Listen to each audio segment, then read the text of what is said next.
May I come in, sir?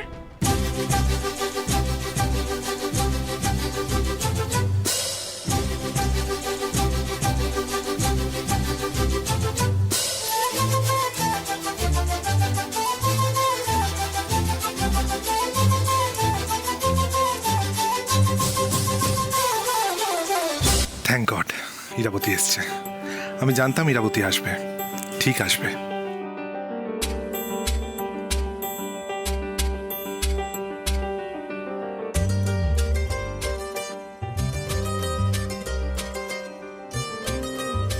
Good morning, sir. Good morning, Abhik Babu. Very good morning. Sir, আপনি যে আমায় ঠিক ঠিক চিনেছেন, মানে বুঝেছেন আমি হেরে যাবার মেয়ে নই, সেটা জেনে খুব ভালো লাগলো স্যার। তবে ওই ঝগড়া করার ব্যাপারটা ঠিক নয়। আমি এবারে আপনার সাথে ঝগড়া করতে কিন্তু আসিনি। স্যার, এটা এটা কি?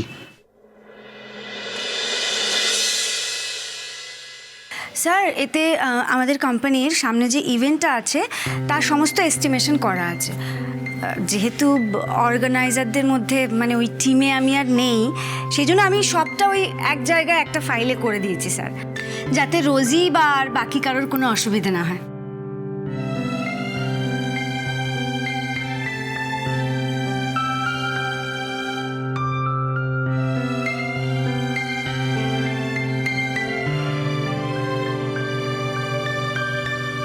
ম্যাডাম, আপনার টেবিলটা পরিষ্কার করে রেখেছি। থ্যাংক ইউ বিশুদা। আসি। এই দাঁড়ান দাঁড়ান, আপনি কার পারমিশনে ওনার টেবিলটা পরিষ্কার করেছেন? স্যার, আমি বিশুদাকে বলেছি। আর তাছাড়া এতে পারমিশন নেবার কি আছে? আমার টেবিল, আমি বসবো, এতে জলের মতো সোজা। দেখুন স্যার, আপনি না একবার পুরো অফিসটা ঘুরে দেখুন, কোথাও কোনো টেবিল ফাঁকা নেই স্যার। আপনি দাঁড়িয়ে আছেন কেন? আপনি যান না। Okay sir.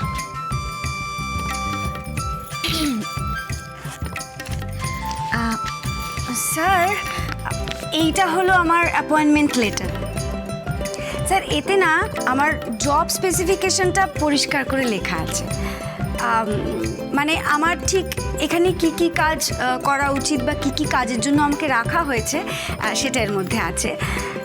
স্যার, আপনি একবার দেখে নিতে পারেন, এর মধ্যে না ওই কফি করার ব্যাপারটা লেখা নেই। এই তো ইরাবতী আবার নিজের ফর্মে ফিরেছে। কি জানেন স্যার, আপনি আমাকে যেরমভাবে অপমান করেছিলেন, আমি তারপর ভেবেছিলাম যে এই অফিসে আমি আর কোনোদিন ফিরে আসবো না। তারপর ভাবলাম আমি যদি এই অফিসে ফিরে না এসে আপনার অপমানটা সহ্য করে নিই, তাতে তো আপনারই সুবিধে করে দেওয়া হবে। মানে আপনার ভাষায় আপনি তো আমার এই অসহ্যকর মুখটা দেখার থেকে রেহাই পেয়ে গেলেন, সারাদিন আমাকে খিটির মিটির করার থেকে রেহাই পেয়ে গেলেন, আমাকে রোজ রোজ কীভাবে জব্দ করবেন সেই প্ল্যানিং করার থেকে রেহাই পেয়ে গেলেন। আমি ভাবলাম, কেন আমি আপনাকে এইসব মহান কাজকর্ম করতে রেহাই দেব? কেন আমি পালিয়ে যাব? কেন বরং আপনার এইসব মহান কর্মকাণ্ড হজম করার পরেও আপনার সাথে লড়ে যাব, তবে না? স্যার, সামনাসামনি লড়াই করার কিন্তু একটা আলাদা মজা আছে, বলুন। নাহলে আপনি আমাকে এই অপমান করে বাড়ি পাঠিয়ে দেবেন, আমি বাড়িতে বসে থাকবো, ব্যাপারটা কেমন পানসে হয়ে যায়, তাই না? আর তাছাড়া স্যার, আপনি নিজেই তো মেনে নিয়েছেন আমি হেরে যাবার মেয়ে নই। আপনি কিন্তু আবার বেশি কথা বলছেন। আর দুটো কথা দিয়ে শেষ করব স্যার। চাকরিটা করার আর একটা কারণ হলো টাকা। আপনার বিরুদ্ধে কেসটা আমি আপনার মাইনের টাকাতেই লড়ব আর আপনাকে হারাবো। এটা আমার বাড়ি, আমি ফেরত নেব। একবার ভেবে দেখুন, আমি কিন্তু আপনাকে অনেক টাইম দিয়েছিলাম, বাট আপনি কি ভাবলেন আমি মজা করছি? তাই নিজের হাতে আমি কোর্ট অর্ডারটা নিয়ে এসেছি। মিস্টার চ্যাটার্জি, আপনি কোনো রিকোয়েস্ট করবেন না, আমি তো অমানুষের কাছে রিকোয়েস্টের কোনো দাম নেই। খুব তাড়াতাড়ি কোর্টে কেসটা উঠবে, আর রেজাল্ট কি হবে সবার জানা। আমি জিতবো।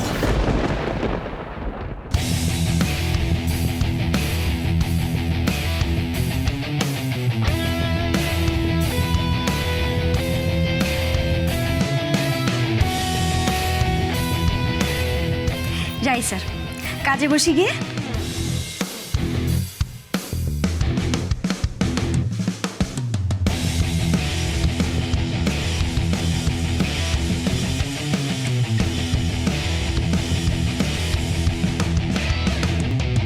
স্টুপিড মহিলা, উনি নাকি আমাকে হারাবেন।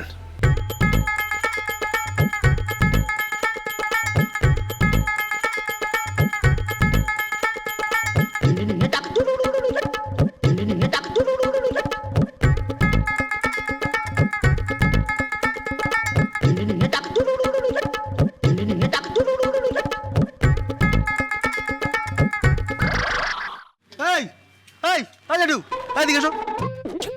তুমি টাকা চুললে কেন? হ্যাঁ, বস কি ভিখারি নাকি? বসকে দেখে ভিখারি মনে হয় তোমার? না ইয়ে মানে মানে মানে কি? বসকে চেনো তুমি? কে উনি? কে? তোমার যে কটা দাঁত বেঁচে আছে না, সবগুলো কিন্তু সারাশে দিয়ে তুলে দেবো, কিন্তু আমি বলে দিলাম।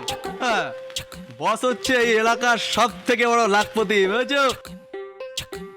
কোটিপতি। মানে বসের যা হিসাব পাতি করলে কোটিপতি বেরোবে। হ্যাঁ, ও আচ্ছা, তাহলে আমার টাকাটা? ওই দেখো, বন্দুক থেকে একবার গুলি বেরিয়ে গেলে কি সেটা কি আর ফেরত আসে নাকি? হ্যাঁ, যাও যাও যাও যাও যাও। এই শোনো শোনো শোনো শোনো শোনো, এদিকে শোনো, এদিকে আসো, এদিকে আসো। বসকে প্রণাম করে যাও। কেন? কেন মানে? দেখছো না, বস মৌনব্রততে বসেছে। ওরে বাবা, এরপরে সন্ন্যাসী হয়ে যাবে, তারপরে এক টুরি মেরে তোমাকে জওয়ান বানিয়ে দেবে। আরে পাগল বলছো? আরে দাঁড়াও, এই আরে বস, বলছি তোমার একটা কথা জিজ্ঞাসা করবো? না মানে মানে এইসব করলে কি তোমার সব সমস্যা কেটে যাবে গো? হ্যাঁ? না না না, ঠিক আছে ঠিক আছে ঠিক আছে, তো তোমার কথা বলতে হবে না, ছেড়ে দাও। বলছি কি, তোমার ফোন বাজছে মনে হয়, বুঝলে? তুমি তো কথা বলতে পারবে না। হ্যাঁ, দাও দাও দাও দাও। এই রে, বৌদি ভাই ফোন করেছে। বৌদি ম্যাডাম, আমি কথা বলবো? হ্যাঁ বৌদি, আমি বাপি বলছি। বলছি বাবলুদার সঙ্গে একটু কথা বলা যাবে? হ্যাঁ বৌদি, বস আজকে হেভি ব্যস্ত, বুঝলে? তুমি আমায় বলো। তোমাকে? হ্যাঁ, তুমি আমায় বলো, আমি বসকে সব বুঝিয়ে বলে দেবো, বুঝলে? আসলে এই বাড়িটা। ও, তোমাদের বাড়িটা তো? আরে হ্যাঁ হ্যাঁ, এই বাড়িটা আমরা বিক্রি করতে চাই।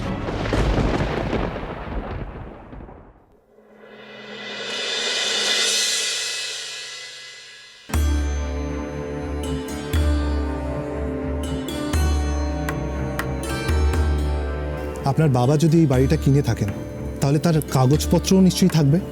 আর যদি না থাকে, তাহলে কিন্তু আপনাকেই কাগজপত্রগুলো খুঁজে বার করতে হবে। এই বাড়িতে তন্ন তন্ন করে খুঁজতে হবে, দলিল, এগ্রিমেন্টের কাগজপত্র সবটা। হ্যালো, তুই? হ্যাঁ আমি। না অ্যাকচুয়ালি অভিকের কাছে শুনলাম যে তুই আবার অফিস জয়েন করেছিস, তাই আমি চলে এলাম তোর ফেভারিট একটা খাবার নিয়ে। পছন্দের খাবার নিয়ে? আরে আমি নাকি, ওসব পরে হবে, আগে জিজ্ঞেস তো কর কি এনেছি। কি? তোর ফেভারিট স্পেশাল খিচুড়ি। নেই, চটপট খেয়ে নে দেখি। থ্যাংক ইউ মেঘনা, কিন্তু আমার না আজকে একদম ভালো লাগছে না, আমি খাবো না, ইচ্ছে করছে না। আরে আমি জানতাম তোর ভালো লাগবে না। এই টেনশন করে তুই খাওয়া দাওয়া সব ভুলে যাবি। আচ্ছা কেন বলতো? তুই এত ভাবছিস কেন? সব ঠিক হয়ে যাবে। কি করে ঠিক হবে? আমি তো কিছু বুঝতে পারছি না, আমি কোথা থেকে শুরু করব সেটাই বুঝতে পারছি না। ছোটবেলা থেকে জেনে এসেছি ওই বাড়িটা আমাদের, আমার বাবার বাড়ি। এখন হঠাৎ করে